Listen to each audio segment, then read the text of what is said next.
సమాచార హక్కు చట్టం 2005 పోరాట కమిటీ ఆధ్వర్యంలో ప్రజా ప్రయోజన దరఖాస్తులను ఫిర్యాదులను ఏ విధంగా ఇవ్వాలనే అంశంపైన తాజా సమాచారాన్ని ఎప్పటికప్పుడు అందిస్తున్నాం. ఛానల్ సబ్స్క్రైబ్ చేసుకోండి, బెల్ ఐకాన్ నొక్కండి, ఈ లింక్ అందరికీ షేర్ చేయండి. దీని ద్వారా ఎక్కువ మందికి నోటిఫికేషన్ వెళ్తుంది. తాజా సమాచారం ఎప్పటికప్పుడు మీకు అందుబాటులో వస్తుంది. సమాచార హక్కు చట్టం కింద అందరికీ నమస్తే. సమాచార హక్కు చట్టం పోరాట కమిటీ 2005 ఆధ్వర్యంలో మనం నిజామాబాద్ జిల్లాలోని ఇందలవాయి మండలంలోని మండల పరిషత్ కార్యాలయంలో ఉన్నాం.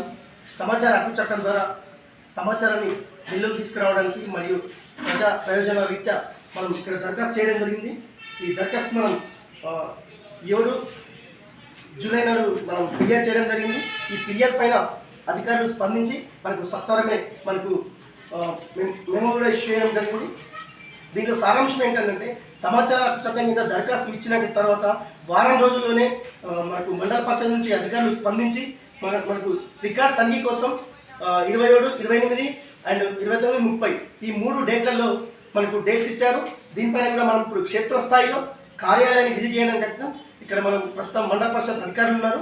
సమాచార హక్కు చట్టం కింద ప్రజా ప్రయోజనం రీత్యా సమాచారాన్ని ఏ విధంగా తెలుసుకోవాలా అనే అంశంపైన మనం క్షేత్రస్థాయిలో దరఖాస్తులను మరియు ఫిర్యాదులను ఎప్పటికప్పుడు ప్రజలకు అవగాహన కల్పిస్తూ సమాచార హక్కు చట్టం ముఖ్య ఉద్దేశాలు, ప్రజలకు ఈ చట్టం ఇంతవరకు చేరువవుతున్న అంశంపైన ప్రత్యేకంగా మనం ఇందలవాయి మండలంలో గతంలో ఒక 5 years బ్యాక్స్ కూడా మనం ఇక్కడ సమాచార బోర్డు లేదని చెప్పేసి మనం న్యూస్ ఒకటి వెలువరించగానే వారు స్పందించి బోర్డు ఏర్పాటు చేశారు. మరి చట్టం అద్భుతంగా ఇంప్లిమెంటేషన్ చేస్తున్న అధికారులకు ముందుగా అభినందనలు. ఈ ఈ ఈ హక్కు చట్టాన్ని ప్రజల్లోకి విస్తృతంగా తీసుకెళ్తున్న అధికారులతో మనం ఈరోజు ప్రత్యేక కార్యక్రమం చేస్తున్నాం. సార్, మీ పేరు? నా పేరు అనంతరం, ఎస్పీడీఓ ఇందలవాయి. చెప్పండి సార్, ఈ సమాచార హక్కు చట్టం పైన మీకు ఎన్ని దరఖాస్తు వచ్చింది సార్ ఇప్పటి వరకు? నేను రీసెంట్ కొత్తగా వచ్చినాను. నేను వచ్చి నుంచి మొదటి దరఖాస్తు మీది. ఈ దరఖాస్తును పరిశీలించిన వెంటనే ఈ దరఖాస్తు మాకు 9/7/2025 రోజున దరఖాస్తు చేయడం జరిగింది. దానికి సంబంధించి సంబంధిత తేదీలు 16/7/25 నాడు మీ సంబంధిత దరఖాస్తుదారులకు తనిఖీ చేసుకోవడానికి తేదీ 28/7/25 నుంచి 30/7/25 వరకు 3 రోజులు డేట్లు చూపించడం జరిగింది. అట్టి దరఖాస్తు ప్రకారం వాళ్ళు స్పందించి ఈరోజు కార్యాలయంలో సంబంధిత రికార్డులు పరిశీలన చేయడం జరిగింది. ఈరోజు మనం ఇన్వార్డు అవుట్వార్డు రిజిస్టర్లు కూడా మనం ఫిర్యాదు రిజిస్టర్ కూడా కొన్ని రిజిస్టర్లు మనం స్వయంగా పరిశీలించడం జరిగింది.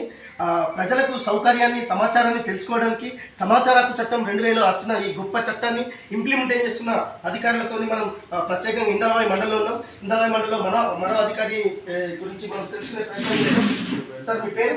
శ్రీధర్ సూపరింటెండెంట్గా పిఐఓ సమాచార హక్కు చట్టం కింద పనిచేస్తున్నారు.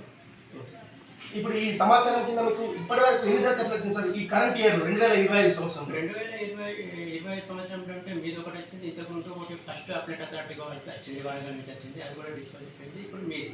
ఇప్పుడు మండల స్థాయిలో సమాచారం తెలుసుకోవడానికి ఎంత రుసుము ఉంటుంది సార్? మండల స్థాయిలో సమాచారం తెలుసుకుంటే 5 రూపీస్ ఉంటుంది. జిల్లా స్థాయిలో 10 రూపీస్ ఉంటుంది. ఓకే సార్, ఇప్పుడు సుమారుగా తనిఖీ చేయడానికి వస్తారు కదా సార్, మాలాంటి కార్యకర్తలు తనిఖీ చేయడానికి వస్తారు సార్. ఓకే, 3 డేట్ ఇచ్చారు సార్. మరి వాళ్ళకు ఆ తర్వాత ఏ విధంగా ఉంటుంది, ప్రొసీజర్ ఏ విధంగా ఉంటుంది సార్?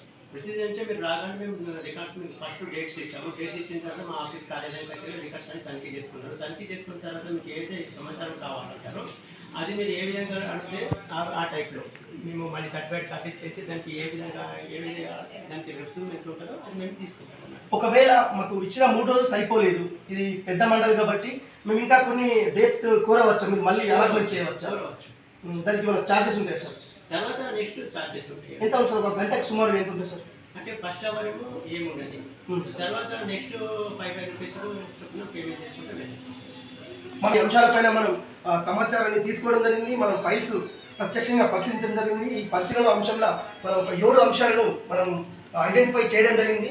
ఈ అంశాల గురించి సార్ వాళ్ళు మనకు పూర్తి స్థాయిలో సమాచారం ఇస్తారు. ఈ సమాచారాన్ని ప్రజల్లోకి విస్తృతంగా తీసుకెళ్లడమే కాకుండా ప్రజల హక్కులను సమాచార హక్కు చట్టం ద్వారా ఏ విధంగా పొందవచ్చని విషయాలను ఇలాంటి సమాచారాన్ని వెలుగు తీసుకున్న అధికారులతో మనం ఇంకొక అధికారిని మనం మాట్లాడే ప్రయత్నం చేద్దాం.